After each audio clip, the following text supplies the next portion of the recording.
အားလုံးပဲမင်္ဂလာပါရန်ကုန် Insight Channel ကပြန်လဲကြိုဆိုလိုက်ပါတယ်ကျွန်တော်ဒီနေ့ပြပြပေးမယ့်အကြောင်းအရာလေးကတော့ကျွန်တော်တို့ရဲ့ Android phone ကိုကျွန်တော်တို့နောက်ဆုံးထွက်တဲ့ iPhone 12ပုံစံပြောင်းသုံးတဲ့အကြောင်းကိုကျွန်တော်ပြပြသွားမှာဖြစ်ပါတယ်ခင်ဗျဟုတ်ကဲ့ပါကျွန်တော်တို့အခု Android phone ကိုကျွန်တော်တို့သုံးရညှိငွေလာတယ်ပေါ့အဲကြောင့်မို့ကျွန်တော်တို့တမျိုးထူခြားမျိုးဖြစ်သွားအောင်ကျွန်တော်တို့ကျွန်တော်တို့ရဲ့ phone ပုံစံလေးကိုပေါ့ကျွန်တော်တို့ phone ပုံစံ theme ကိုကျွန်တော်တို့ iPhone 12နောက်ဆုံးထွက်တဲ့ iPhone 12ပုံစံမျိုးကျွန်တော်တို့ဘယ်လိုမျိုးပြောင်းပြီးသုံးမယ်ဆိုတော့ကျွန်တော်ဒီဗီဒီယိုလေးကအရှင်းလင်းဆုံးပြသသွားမှာဖြစ်ပါတယ်ခင်ဗျဟုတ်ကဲ့ပါကျွန်တော်တို့အခုကျွန်တော်တို့ဗီဒီယိုလေးကိုဆက်ပြီးတော့ကြည့်လိုက်ရအောင်ခင်ဗျ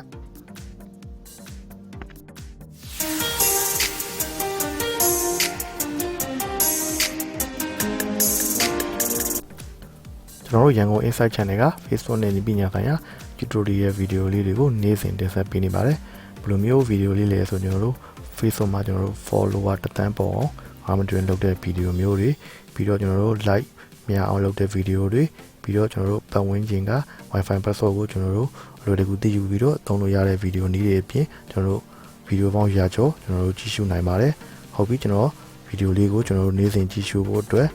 ်ကျွန်တော်တို့ဘယ်လိုလုပ်ရမလဲဆိုတော့ကျွန်တော်တို့တစ်ချက်ပြပါမယ်ကျွန်တော်တို့ဗီဒီယိုကိုကြည့်အောင်ဗီဒီယိုတစ်ခုမှာကျွန်တော်တို့အောက်မှာကျွန်တော်တို့subscribe ဆိုတဲ့အနီရောင် button လေးရှိပါတယ်ဒီကောင်လေးဖြစ်ပါတယ်အဲကောင်လေးကိုကျွန်တော်တို့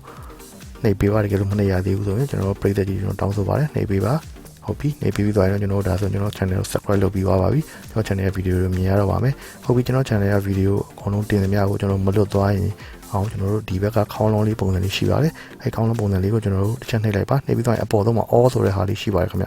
အဲ all ဆိုတဲ့ဟာလေးကိုတစ်ချက်နှိပ်လိုက်ပါဟုတ်ပြီဒါဆိုရင်တော့အားလုံးပြည့်စုံသွားပါပြီခင်ဗျကျွန်တော် channel လေးကိုအားပေးခြင်းကိုကျေးဇူးအများကြီးတင်ပါတယ်ခင်ဗျဟုတ်ကဲ့ကျွန်တော်တို့ iOS iPhone ပုံစံမျိုးပြောင်းသုံးဖို့အတွက်ကျွန်တော်တို့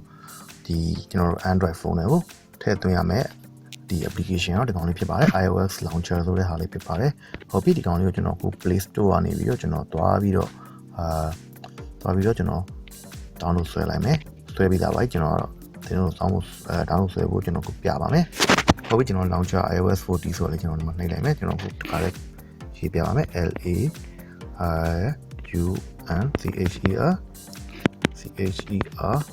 iOS 14ပေါ့နော်ဆုံး iOS 14ဟုတ်ပြီအဲ့ဒါလေးကျွန်တော်နှိပ်လိုက်မယ်နှိပ်လိုက်တဲ့အခါမှာအဲဒီမှာပေါ့ဒီကောင်လေးဒီပုံစံလေးအဲကောင်လေးကို install လေးလုပ်လိုက်ပါဒီလိုနဲ့ set ထဲမှာ Android phone ကို set ထဲလုပ်ပြီးတော့အဲ့ဒါလေးကိုလုပ်ပြီးသွားပြီဆိုရင်ကျွန်တော်တို့အဲ့ထဲကိုဝင်လိုက်ပါခင်ဗျထဲကိုဝင်လိုက်ပါအောင်ပြီးသွားရင်ဟုတ်ပြီကျွန်တော်ဒီနားမှာတခုပြောမလို့ကျွန်တော်တို့ internet လေးဖွင့်ထားရဆို internet လေးပိတ်ပြီးပါပြီဆိုတော့ဒီကကြော်ညာလေးအရင်တက်တယ်ခင်ဗျကြော်ညာလေးအရင်တက်တယ်အကြောင်းမို့ကျွန်တော် internet လေးကိုပိတ်လိုက်မယ်ကျွန်တော် internet လေးဟုတ်ပြီပိတ်လိုက်ပြီဒါဆိုကျွန်တော်တို့ဒီ iOS ထဲကိုရောက်သွားပြီဒီမှာတော့သူတို့ iOS နဲ့ပတ်သက်ပြီးတော့ကျွန်တော်တို့ဒီမှာသူ့ထဲကတော်တော်များများ function တွေကျွန်တော်တို့သုံးလို့ရတယ် iPhone လိုမျိုးချို့ဟာတွေတော့ download ထပ်ဆွဲရတယ်ကျွန်တော် lock screen တွေပါကျွန်တော်အခုဒါကနေအရင်ကျွန်တော်ပြမယ်ဒီ lock screen ဆိုတော့ဒီရှိတယ်လည်းပိတ်ထားတော့တက်လာပြီအကြံလေးဖြစ်မယ်ဒါလေးနော်ဟုတ်ပြီဒါဆိုရင်ဒီကောင်တော့ကျွန်တော်ဆက်ပြီး download ဆွဲရမယ်ဗျဟုတ်ပြီဒါတင်လို့ထပ်ပြီးတော့ဒီ lock screen ပုံစံလေးတွေပေါ့ iOS iPhone နဲ့တူတဲ့ပုံစံလေးဆွဲခြင်းဒီမှာဆက်ပြီးဆွဲပေးပါကျွန်တော်တို့တော့မဆွဲတော့ဘူးပေါ့ကျွန်တော်ခု internet လေးပိတ်ထားတယ်ကျွန်တော်တခြားလုပ်လို့ရတယ် download ထပ်ဆွဲရမလို့ဒီလေးပဲကျွန်တော်ပြသွားမယ် control center ဒီကောင်ဆိုလဲ download ထပ်ဆွဲရမယ်ကျွန်တော် iPhone မှာပါတယ်ကျွန်တော် control center ပေါ့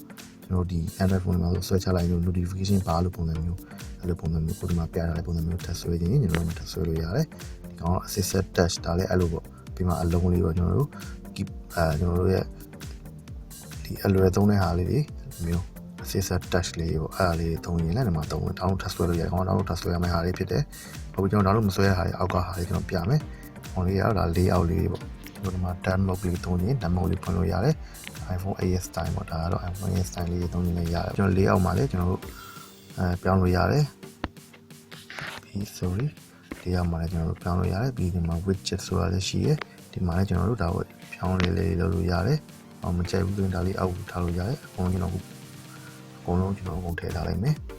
ဟုတ်ပြီဒီမှာ offer တွေကျွန်တော်အကုန်လုံးမပြတော့ဒီနေ့မှာ short click ကြည့်ပါကျွန်တော်ခုကတော့ iPhone နဲ့တူအောင်ပေါ့ကျွန်တော်ဘာကြီးလုပ်ရမလဲဆိုတော့ကျွန်တော်တစ်ချက်ပြမယ်ဗျ wallpaper လေးကျွန်တော်ချင်းချလိုက်မယ်အဲဆိုတော့ကျွန်တော်အပယ် wallpaper လေးကျွန်တော်ထားလိုက်မယ်ခေါင်းလေးထားလို့လည်းရတယ်ဒါလေးဆိုနှစ်ခုပါတယ်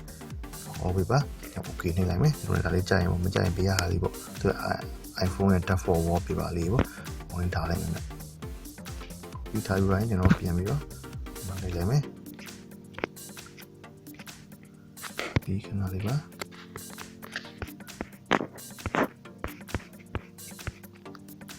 ကျွန်တော်တို့ iPhone ရဲ့ launcher ပေါ့ launcher ကိုပြောင်းဖို့အတွက်ဒီမှာ make default launcher ဆိုတော့ကျွန်တော်တို့ရှိတယ်မြတ်အဲကောင်လေးကိုကျွန်တော်နှိပ်ပြီးသွားရင်တော့သူက iPhone ပေါ့ဒီ iPhone ပုံစံလေးကျွန်တော်တို့ရအောင်ပေါ့ဒီမှာ okay ကျွန်တော်နှိပ်လိုက်မယ်မြတ်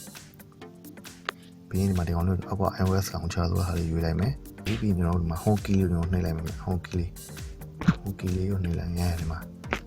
ကျွန်တော်တို့ရဲ့ဟာလေးပြောင်းသွားပြီမြတ်ဒီမှာ email ဆိုလဲဒါ iPhone က email လေး iPhone ရဲ့အသင်လေးဒီမှာ gallery ဆိုလဲအဲ့လိုပဲ browser ဆိုတော့မှာ Safari browser ပုံစံမျိုးပြောင်းသွားတယ်အကုန်လုံးကဒီမှာ